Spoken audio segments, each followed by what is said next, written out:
Hechos de los Apóstoles, capítulo 19.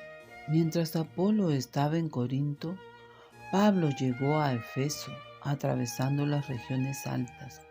Encontró allí a algunos discípulos y les preguntó: ¿recibieron el Espíritu Santo cuando abrazaron la fe?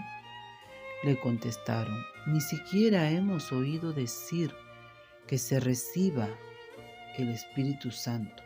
Pablo les replicó: entonces, ¿qué bautismo han recibido? Respondieron: el bautismo de Juan.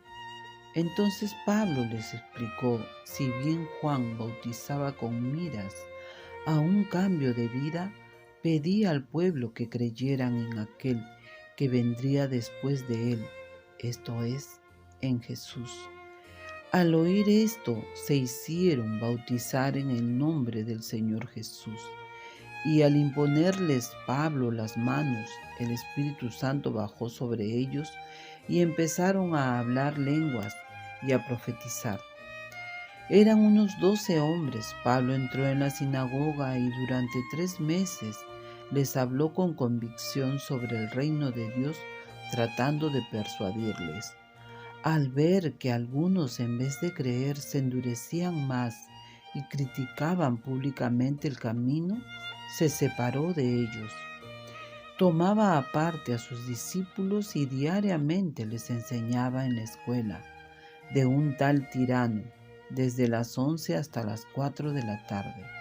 Hizo esto durante 2 años, de tal manera que todos los habitantes de la provincia de Asia, tanto judíos como griegos, pudieron escuchar la palabra del Señor. Dios obraba prodigios extraordinarios por las manos de Pablo, hasta tal punto que imponían a los enfermos pañuelos o ropas que él había usado y mejoraban. También salían de ello los espíritus malos.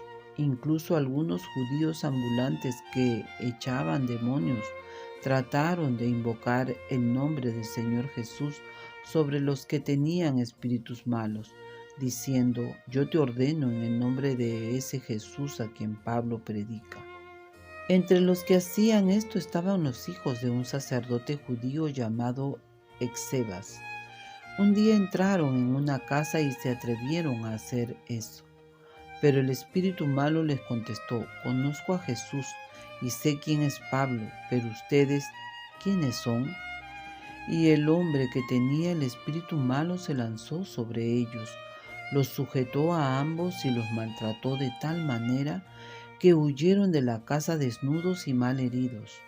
La noticia llegó a todos los habitantes de Efeso, tanto judíos como griegos. Todos quedaron muy atemorizados y el nombre del Señor Jesús fue tenido en gran consideración. Muchos de los que habían aceptado la fe venían a confesar y exponer todo lo que antes habían hecho. No pocos de los que habían practicado la magia juntaron sus libros y los quemaron delante de todos.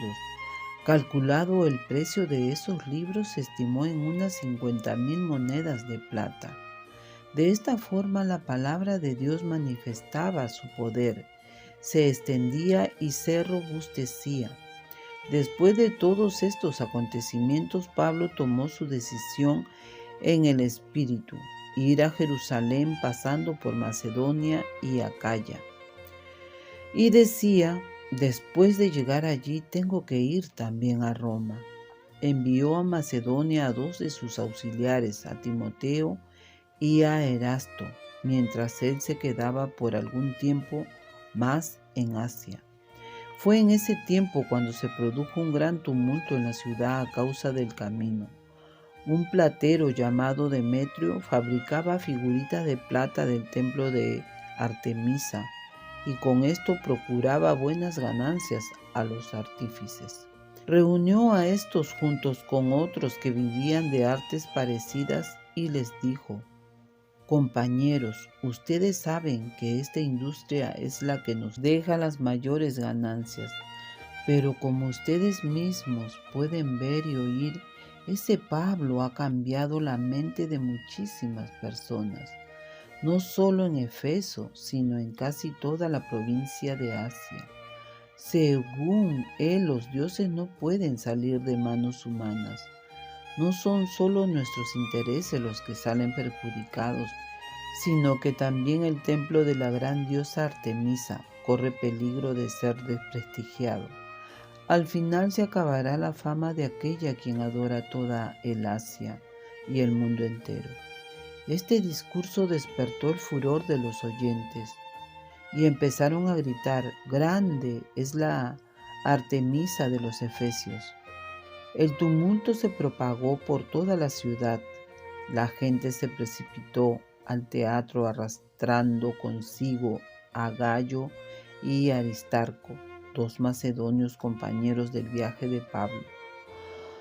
Pablo quería enfrentarse con la muchedumbre, pero los discípulos no lo dejaron. Incluso algunos consejeros amigos suyos de la provincia de Asia le mandaron a decir que no se arriesgara a ir al teatro. Mientras tanto, la asamblea estaba sumida en una gran confusión.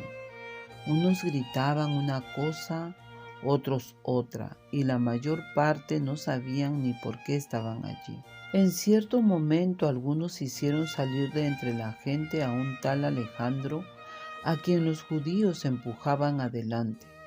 Quería justificarlos ante el pueblo y pidió silencio con la mano. Pero cuando se dieron cuenta de que era judío, todos a una voz se pusieron a gritar, y durante casi 2 horas solo se oyó este grito: «Grande es la Artemisa de los Efesios». Al fin el secretario de la ciudad logró calmar a la multitud y dijo: «Ciudadanos de Efeso, ¿quién no sabe que la ciudad de Efeso guarda el templo de la gran Artemisa y su imagen caída del cielo?